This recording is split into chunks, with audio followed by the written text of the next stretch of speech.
창세기 38장. 그 무렵 유다는 형제들로부터 떨어져 나와 히라라고 하는 아둘람 사람과 함께 지내고 있었다. 그곳에 있는 동안 유다는 가나안 사람 수아의 딸을 만났다. 유다가 그녀와 결혼하여 잠자리를 같이 하니 그녀가 임신하여 아들을 낳고 아이의 이름을 엘이라고 했다. 그녀가 다시 임신하여 아들을 낳고 아이의 이름을 오난이라고 했다. 그녀가 또다시 아들을 낳고 아이의 이름을 셀라라고 했다. 셀라를 낳았을 때 그들 부부는 거십에 살고 있었다. 유다가 맏아들 엘에게 아내를 얻어주었다. 그녀의 이름은 다말이었다. 그러나 유다의 맏아들 엘이 하나님께 심히 악한 죄를 지어 하나님께서 그의 목숨을 거두어 가셨다. 유다가 오난에게 말했다. 가서 남편을 잃은 내 형수와 잠자리를 같이 하도록 하여라. 내 형의 혈통이 끊어지지 않게 하는 것이 동생인 내가 해야 할 도리다. 하지만 오난은 아이를 낳아도 자기 아이가 되지 못할 것을 알고 형수와 잠자리를 같이 할 때마다 형의 아이를 낳지 않으려고 정액을 바닥에 쏟았다. 그가 한 짓은 하나님을 크게 거스르는 일이었다. 하나님께서 그의 목숨도 거두어 가셨다.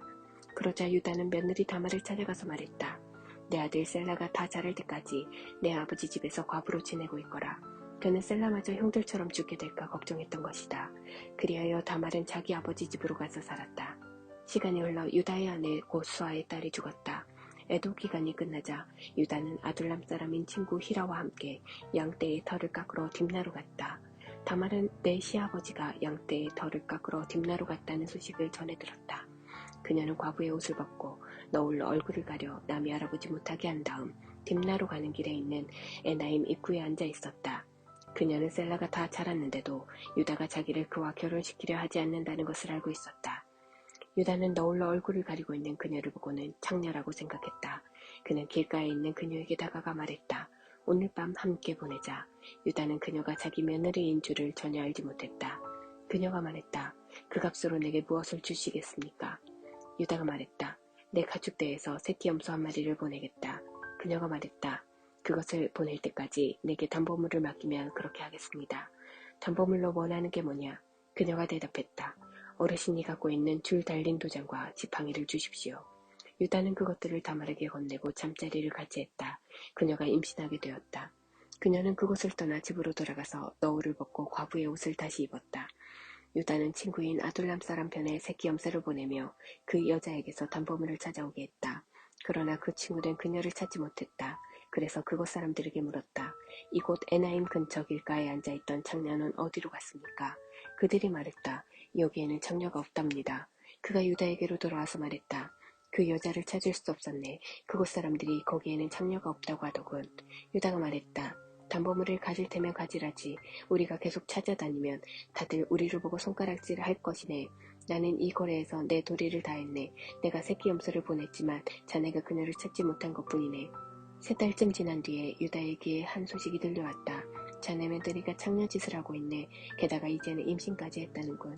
유다가 고함을 질렀다. 그 애를 이곳으로 끌어내어 불태워버려라. 사람들이 다말을 끌어내려고 하자 그녀가 시아버지에게 전가를 보냈다. 저는 이 물건의 주인 때문에 임신하게 되었습니다.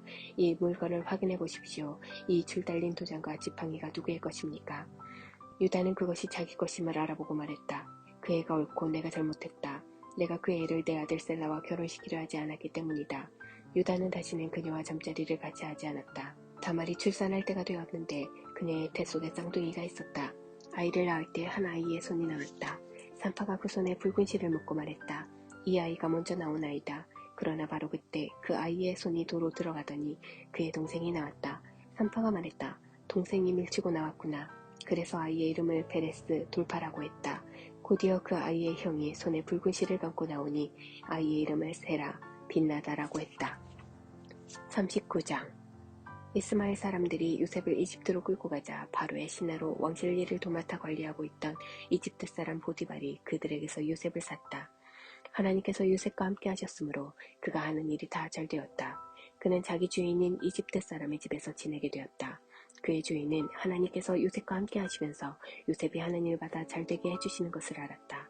그는 요셉이 몹시 마음에 들어 그에게 자신의 시중을 들게 했다. 그는 자신의 개인적인 일들을 요셉에게 맡기고 모든 재산을 관리하게 했다. 그때부터 하나님께서 요셉으로 인해 그 이집트 사람의 집에 복을 주셨다. 그의 집에 있는 것이든 밭에 있는 것이든 그가 소유한 모든 것에 하나님의 복이 두루 미쳤다. 보디발은 하루세끼 밥 먹는 일만 신경 쓰면 되었다. 요셉은 용모가 준수하고 잘생긴 남자였다. 시간이 흐르면서 주인의 아내가 요셉에게 반해 어느 날 이렇게 말했다. 나와 함께 침실로 가자. 요셉은 그렇게 하지 않았다. 그는 주인의 아내에게 말했다. 보십시오. 주인께서는 모든 소유를 제게 맡기시고 집안일에 대해서는 일절 신경 쓰지 않으십니다. 그분은 저를 동통한 사람으로 대해주셨습니다. 다만 그분께서 제게 맡기지 않으신 것이 있는데 바로 당신입니다. 당신은 주인님의 아내이기 때문입니다. 그런데 제가 어떻게 그분의 신뢰를 저버리고 하나님께 죄를 짓겠습니까? 그녀가 하루도 빠지지 않고 날마다 졸라댔지만 요셉은 뜻을 굽히지 않았다. 그녀와 같이 자기를 거절한 것이다. 그러던 어느 날 요셉이 일을 보러 집으로 들어갔는데 그날따라 집안에 종들이 아무도 없었다. 그녀가 그의 겉옷을 붙잡고 말했다. 나와 함께 침실로 가자. 요셉은 그녀의 손에 겉옷을 버려두고 집 밖으로 뛰쳐나갔다. 그녀는 그가 겉옷을 자기 손에 버려두고 뛰쳐나간 것을 알고는 종들을 불러 말했다. 이것 좀 봐라. 저 히브리 놈이 본색을 드러내서 너희 모르게 나를 유혹하려 하는구나. 저놈이 나를 욕보이려 해서 내가 크게 소리를 질렀더니 내 고함과 비명소리를 듣고는 이렇게 겉옷을 내 손에 버려두고 밖으로 도망쳤다. 그녀는 자기 주인이 집에 돌아올 때까지 요셉의 겉옷을 가지고 있다가 그에게 같은 이야기를 들려주었다. 당신이 데려온 히브리 놈이 내 뒤를 쫓아와서 나를 해롱하려고 하지 뭐예요. 내가 소리치고 비명을 질렀더니 이렇게 자기 겉옷을 내 손에 버려두고 밖으로 도망쳤답니다. 요셉의 주인은 이게 다 당신의 종이 버린 일이에요 하고 말하는 아내의 이야기에 격분했다. 그는 요셉을 붙잡아 왕의 죄수들을 가두는 감옥에 쳐넣었다. 그러나 하나님께서는 그곳 감옥에서도 여전히 요셉과 함께 하셨고 요셉에게 인자를 베푸셔서 간수장과 가까운 사이가 되게 하셨다. 간수장은 요셉에게 모든 죄수를 맡겼고 요셉은 모든 일을 잘 처리했다. 간수장은 요셉에게 자유를 주고 전혀 간섭하지 않았다. 하나님께서 요셉과 함께 하시면서 그가 하는 일마다 최선의 결과를 낳게 해주셨기 때문이다. 40장 시간이 흘러 이집트 왕의 술잔을 맡은 관리와 빵을 맡은 관리가 자신들의 주인인 이집트 왕의 뜻을 거스르는 일이 있었다.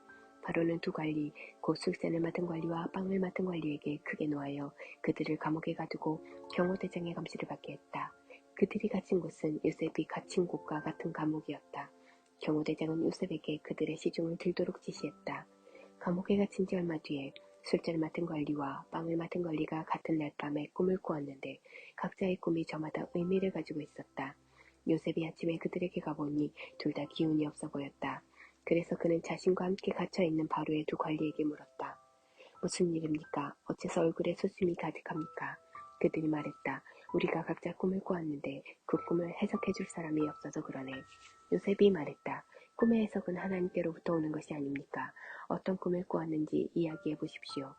술잔을 맡은 관리가 먼저 요셉에게 자기 꿈을 이야기했다. 꿈에 보니 내 앞에 포도나무가 있는데 가지가 3개 달려있더군. 싹이 나고 꽃이 피더니 포도송이들이 익는 거야. 나는 바로의 술잔을 가지고 있었는데 그 포도송이들을 따서 바로의 술잔에 짜놓고는 그 잔을 바로께 올려드렸네. 요셉이 말했다. 그 뜻은 이렇습니다. 가지셋은 사흘을 뜻합니다. 사흘 안에 바로께서 당신을 이곳에서 꺼내어 복직시키실 것입니다. 당신은 술잔을 맡은 관리였을 때와 똑같이 바로께 술잔을 올려드리게 될 것입니다. 당신의 일이 잘 되면 저를 기억해 주십시오. 바로께 제 사장을 아뢰어 주셔서 저를 이곳에서 꺼내 주십시오. 저는 히브리 사람의 땅에서 납치되어 왔습니다. 그리고 저는 여기서도 이 감옥에 갇힐 만한 일을 한 적이 없습니다. 요셉의 꿈 해석이 좋은 것을 보고 빵을 맡은 관리도 그에게 말했다. 내 꿈은 이러하네. 버들가지를 엮어 만든 바구니 3개가 내 머리 위에 있었네. 맨 위 바구니에는 갖고 온 온갖 빵들이 있었는데 새들이 내 머리 위의 바구니에서 그것을 쪼아먹고 있었네. 요셉이 말했다. 그 꿈의 해석은 이렇습니다. 바구니 셋은 사흘을 뜻합니다. 사흘 안에 바로께서 당신의 머리를 베고 당신의 몸을 기둥에 매달 텐데 그러면 새들이 와서 당신의 뼈가 드러날 때까지 모조리 쪼아먹을 것입니다. 사흘째 되는 날 그날은 바로의 생일이었다. 바로는 모든 신하를 위해 잔치를 베풀고 술잔을 맡은 관리와 빵을 맡은 관리를 모든 신하가 볼 수 있도록 영광의 자리에 나란히 세웠다. 그런 다음 술잔을 맡은 관리를 본래의 쥐기에 복직시켰다. 그 관리는 전과 똑같이 바로에게 술잔을 따라 올렸다. 하지만 빵을 맡은 관리는 요셉이 해석한 대로 기둥에 매달게 했다. 그러나 술잔을 맡은 관리는 요셉에게 신경 쓰지 않았다. 요셉의 처지를 까맣게 잊고 만 것이다.